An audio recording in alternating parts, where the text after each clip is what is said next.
நீங்கள் பார்த்து கொண்டிருப்பது உங்கள் ஜாஷுவா டிவி. சகல ஜனங்களுக்கும் நற்செய்தி.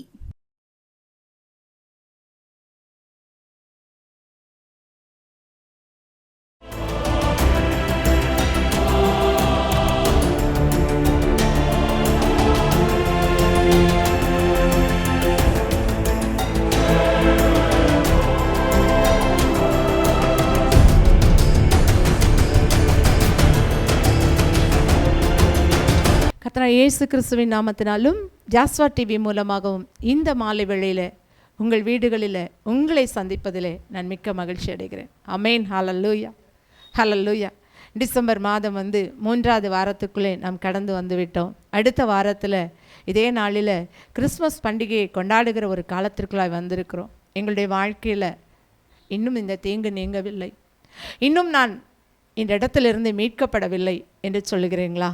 கர்த்தர் உங்களோடு கூட பேச விரும்புகிறார், உங்களை விடுவிக்க விரும்புகிறார். உங்களை என்னென்ன காரியத்தில் தப்புவிக்க வேண்டுமோ அந்தந்த காரியங்களில் தப்புவிக்க உங்களோடு கூட இடைப்படுவார். ஒருபோதும் அவர் நம்மை அந்த தீங்கிலே விடுகிற தேவன் அல்ல. அந்த தீங்கு நாளிலே நமக்கு அடைக்கலமாய் விடுவிக்கிறவராய் நம்மை உயர்த்துகிறவராய் வெளிப்படுவார். ஆமென், ஹல்லேலூயா. அவர் ஒருபோது நம்மை அப்படியே விட்டு வேடிக்கை பார்க்கிற ஒரு அநீதியுள்ள தேவனை நாம் வணங்கவில்லை, நீதியுள்ள நியாயாதிபதியாய் நாம் வணங்கிக்கொண்டு இருக்கிறோம். ஆமென், ஹல்லேலூயா. இந்த மாதம் 3வது வாரத்தில் அடுத்த வாரம் கிறிஸ்மஸ். என்னுடைய தேவைகள் எல்லாவற்றையும் ஆண்டவர் அறிவாரா? இந்த தீங்கிலேயே நான் இருந்து விடுவேனா என்று சொல்லி நீங்கள் நினைக்க வேண்டாம். நம்முடைய தேவன் அந்த தீமையிலிருந்து நம்மை பாதுகாக்கிற தேவன். எடுத்து வாசிப்போம். சங்கீதம் 27ஆம் அதிகாரம் 5ஆம் வசனம். தீங்கு நாளில் அவர் என்னை தம்முடைய கூடாரத்தில் மறைத்து, என்னை தமது கூடார மறைவிலே ஒளித்து வைத்து, என்னை கண்மலையின் மேல் உயர்த்துவார். ஆமென், ஹல்லேலூயா. தீங்கு நாளிலே அவர் என்னை தம்முடைய கூடாரத்தில் மறைத்து, ஆமென், அவருடைய அடைக்கலத்துக்குள்ளாய், அவருடைய மகிமைக்குள்ளாய், அவருடைய வீட்டிற்குள்ளாய், அவருடைய வல்லமைக்குள்ளாய் நம்மை மறைக்கிற ஒரு நல்ல தேவனை நாம் ஆராதிக்கிறோம். எனக்கு ஒரு தீங்கு நாள், இதில் யார் என்னை மறைத்துக் கொள்வார் என்று சொல்லி நீங்கள் நினைக்கலாம். ஆண்டவர் சொல்கிறார், தீங்கு நாளிலே தம்முடைய கூடாரத்தில் என்னை மறைத்து. வேற எங்கேயும் இல்லை, வேற யார் வீட்டிலே போய் நீரு, வேற இடத்துல போய் நீரு அப்படின்னு சொல்ல, தம்முடைய கூடாரத்தில் என்னை மறைத்து வைக்கிற ஒரு நல்ல தேவனை நாம் ஆராதிக்கிறோம். பிசாசு நம்மை தொடக்கூடாது, அவர் மறைத்து கொள்கிறார். ஆமென், ஹல்லேலூயா, ஹல்லேலூயா. வேதத்தில் நாம் வாசிக்கிறோம், யோபன் வீட்டையும் அவர் என்ன செய்திருந்தார்?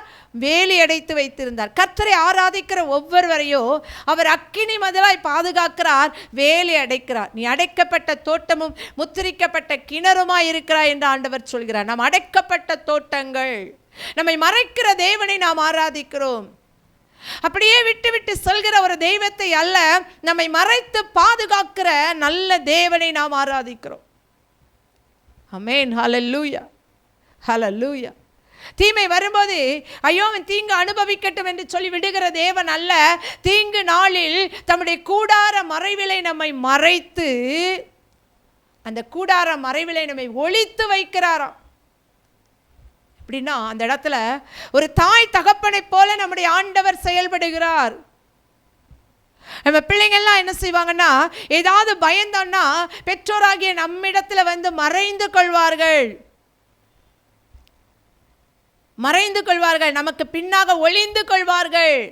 அதைத்தான் ஆண்டவர் செய்கிறார். தீங்கு வரும் பொழுது தனக்கு பின்னாக வைத்து நம்மை ஒளித்து வைத்துக் கொள்கிறார், அந்த தீங்கு நம்மை சேதப்படுத்தக்கூடாது என்று சொல்லி. அப்படின்னா இந்த தீங்கு நாளில் யார் முன்னாடி நிற்கிறாங்கன்னு நீங்க பார்த்தீங்கன்னா, ஆண்டவர் நமக்கு முன்பாக நிற்கிறார், கர்த்தர் நமக்கு முன்பாக நிற்கிறார். அதனால தான் சங்கீதக்காரர் சொல்றான், கர்த்தரை எனக்கு முன்பாக வைத்திருக்கிறேன், ஆகையால் நான் அசைக்கப்படுவதில்லை. நீங்க யாரை முன்னாடி வச்சிருக்கீங்க?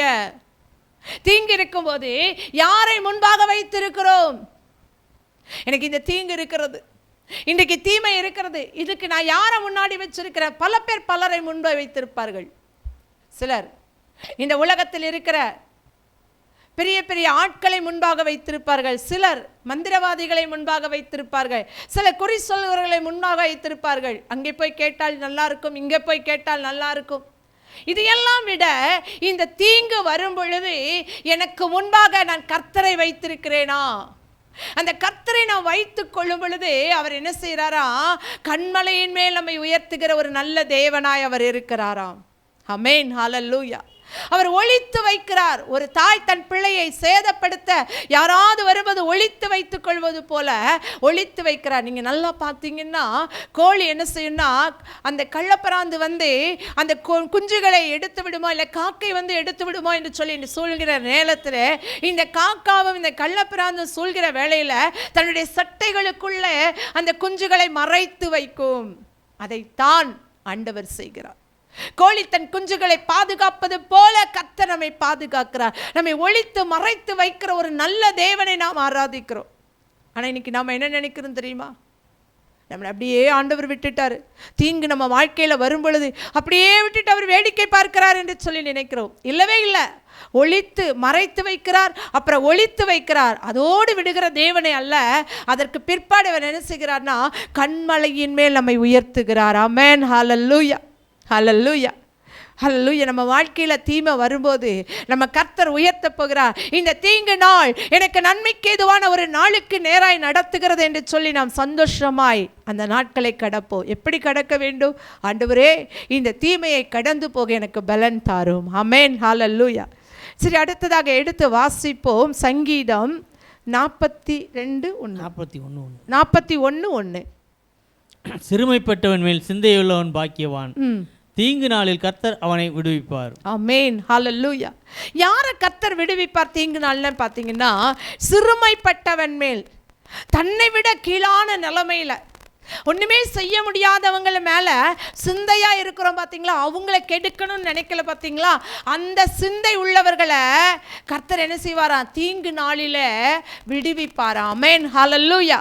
அப்போ நம்ம தீங்கு நாளில் விடுவிக்கப்படணும்னு நினச்சா நம்ம என்ன செய்யணும்னா, சிறுமைப்பட்டவர்கள் மேல் சிந்தை உள்ளவர்களாக இருக்க வேண்டும்.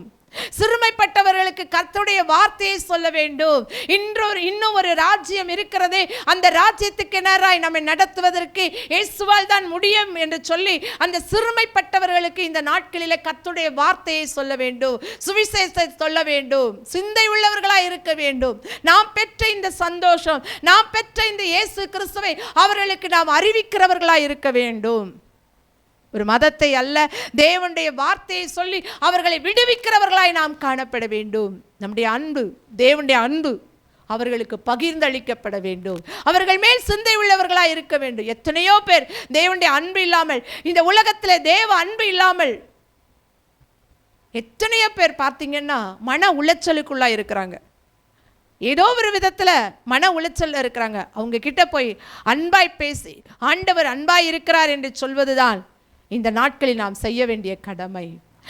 அப்படிப்பட்டவர்கள் மேல் சிந்தை உள்ளவர்களாய் நாம் காணப்படுவோமானால் தீங்கு நாளில் நம்மை அவர் விடுவிப்பார். ஆமென், ஹல்லேலூயா.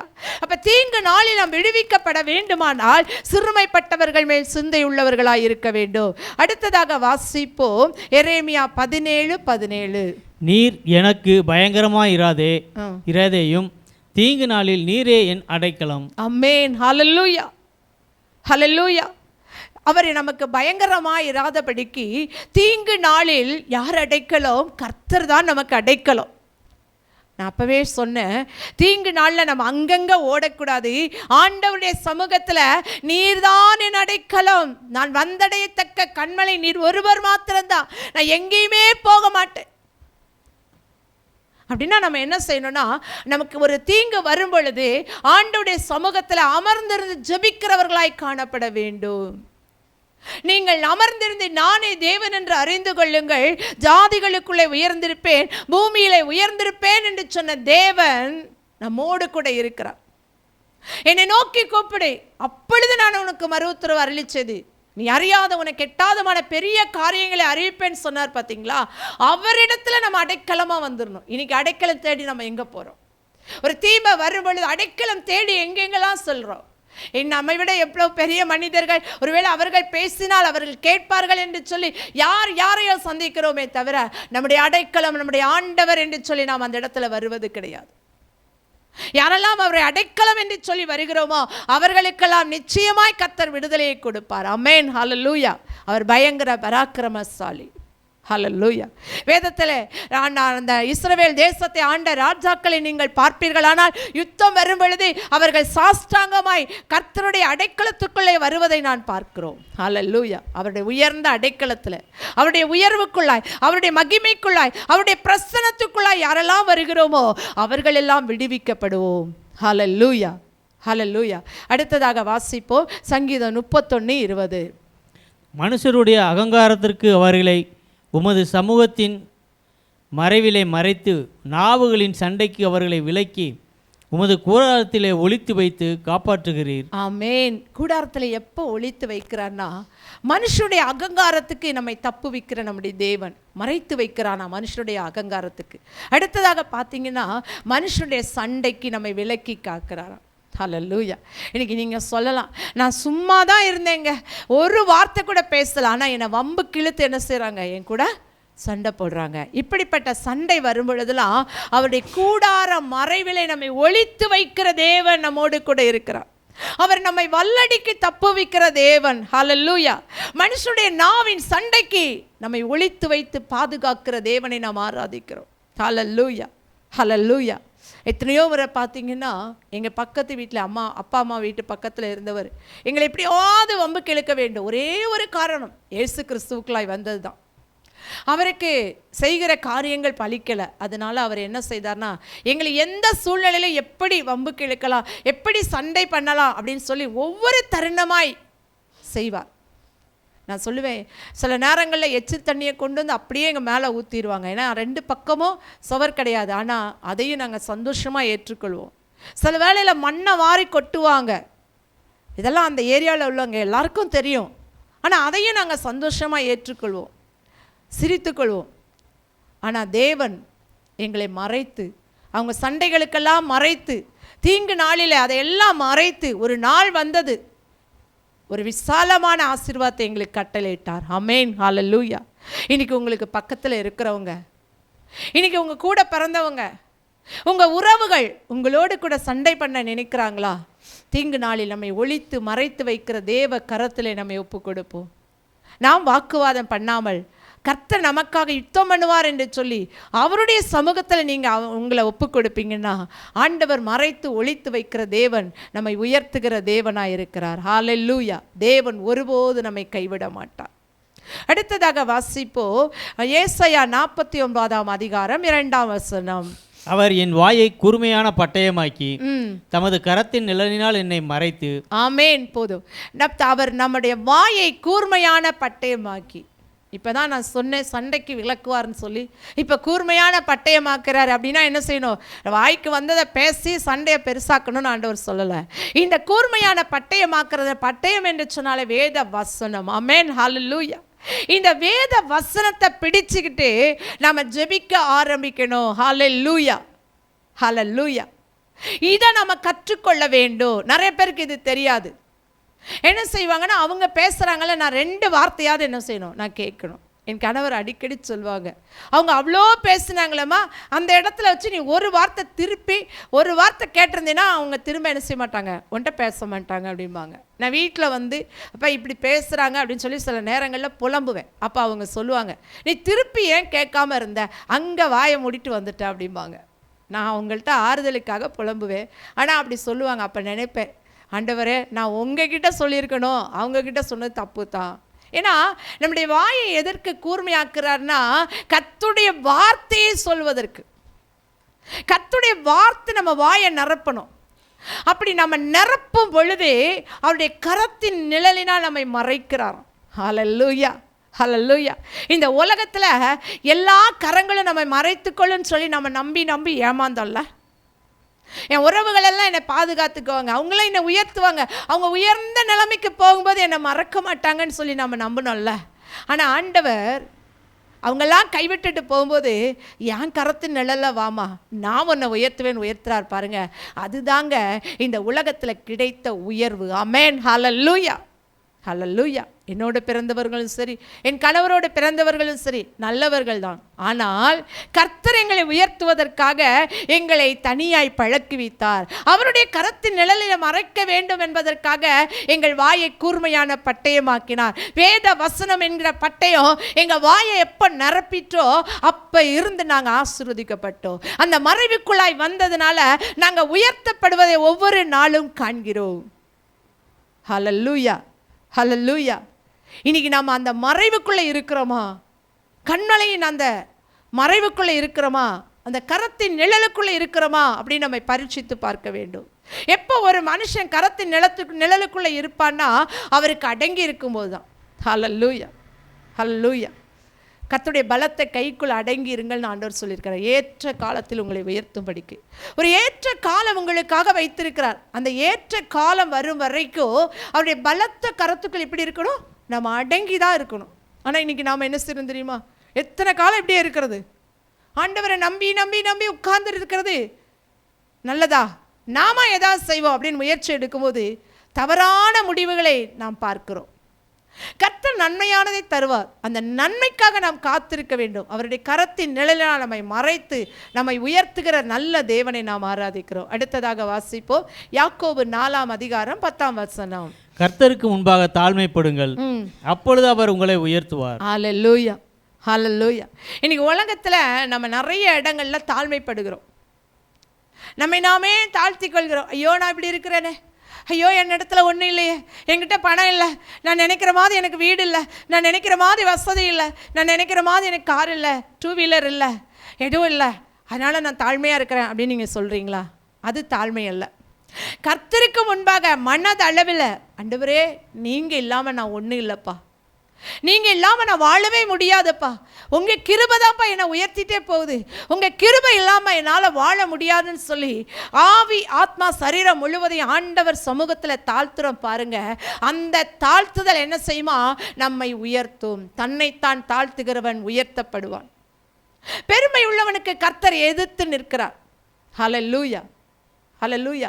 கர்த்தருக்கு முன்பாக உங்களை தாழ்மைப்படுத்துங்கள், அப்பொழுது அவர் உங்களை உயர்த்துவார். அப்போ நமக்குள்ளே என்ன வரக்கூடாது? தாழ்மைப்படும் பொழுது பெருமை வரக்கூடாது. இன்றைக்கி நிறைய பேருக்கு அந்த பெருமை வரும்.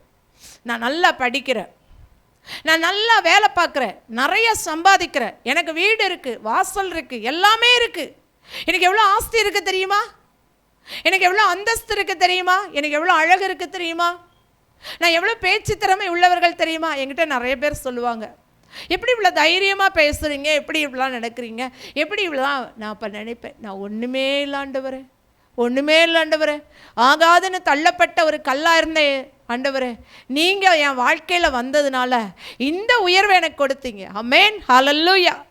எல்லாம் உங்களால் அப்படின்னு சொல்லி ஆண்டவர் சமூகத்தில் நான் ஒன்றும் இல்லைன்னு தாழ்த்துறீங்க பாருங்க, அந்த தாழ்மை தான் உங்களை உயர்த்தும். ஹல்லேலூயா, ஹல்லேலூயா. அப்போ நம்ம உயர்த்தப்படுவதன் ரகசியம் என்னன்னு பார்த்தீங்கன்னா நம்மை நாமே தாழ்த்துவது தான். இன்னைக்கு எத்தனை பேர் நம்மை நாமே தாழ்த்துகிறோம்? தேவ சமூகத்தில் நம்மை தாழ்த்துகிறோமா? தாழ்மை உள்ளவனுக்கு அவர் கிருபை அளிக்கிறார். ஒரு நாள் எனக்கு ஜூலை 31 ஒரு ரிட்டைர்மெண்ட் ஃபங்க்ஷனுக்கு நான் போயிருந்தேன். அந்த இடத்துல நான் போயிருந்த போது அவங்க சொன்னாங்க, ஏதாவது 2 வார்த்தை பேசுகிறீங்களான்னு கேட்டப்ப இல்லை இல்லை நான் பேசலை அப்படின்னு சொல்லிட்டேன். அங்கே போய் உட்கார்ந்துருக்கும் போது அவங்க ஒரு பெரிய ஆஃபீஸர், சயின்டிஸ்ட்டு, அவங்க ரிட்டையர்ட் ஆனாங்க. ஆனால் நான் அப்படி பார்த்துட்டே இருக்கும்போது ஆண்டவர் என் கூட பேசினார், நான் தாழ்மை உள்ளவனுக்கு கிருபை அளிக்கிற தேவன், இவன் என்னுடைய சமூகத்தில் தாழ்மையாக இருந்ததுனால நான் இவனுக்கு கிருபை அளித்தேன். நான் என்ன நினச்சிருந்தேன் தெரியுமா? இந்த இடத்துல வந்து நம்ம இருக்க தகுதியா, நம்மளை ஆண்டவர் எவ்வளவாய் உயர்த்திருக்கிறார் அப்படின்னு சொல்லி நான் நினச்சிக்கிட்டு இருந்தேன். ஆண்டவர் சொன்னார், அந்த சகோதரனை காட்டி எனக்கு தாழ்மை உள்ளவனுக்கு நான் கிருபை அளிக்கிற தேவன். ஹல்லேலூயா, ஹல்லேலூயா. அப்போ யாரெல்லாம் தன்னைத்தான் தேவ சமூகத்தில் தாழ்த்துகிறோமோ, காலையில் ஜெபம்னா அந்த சகோதரன் ஆளாக வந்து நிற்பாங்க. ஆமென், ஹல்லேலூயா. அவ்வளோ படிச்சிருக்கிறாங்க, கல்வி அறிவு இருக்குது, ஞானம் இருக்குது, எதையுமே அவங்க வெளிக்காட்டலை.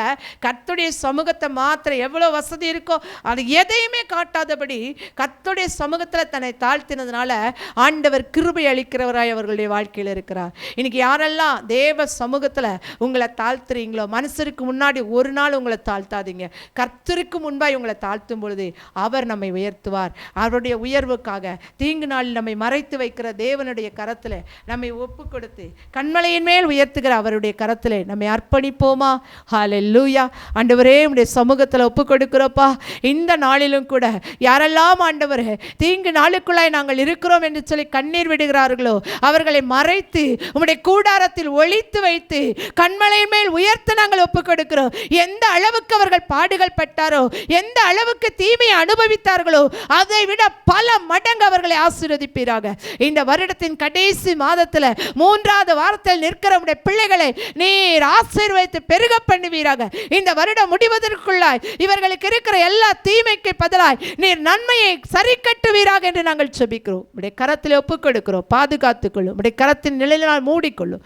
மீட்பர் இயேசு நாமத்தில் நல்ல பிதாவே, ஆமேன், ஆமேன். இந்த நாளில் இந்த செய்தியை கேட்ட உங்கள் யாவரையும் கர்த்தர் தாமே ஆசீர்வதிப்பாராக. ஆமேன், ஆமேன்.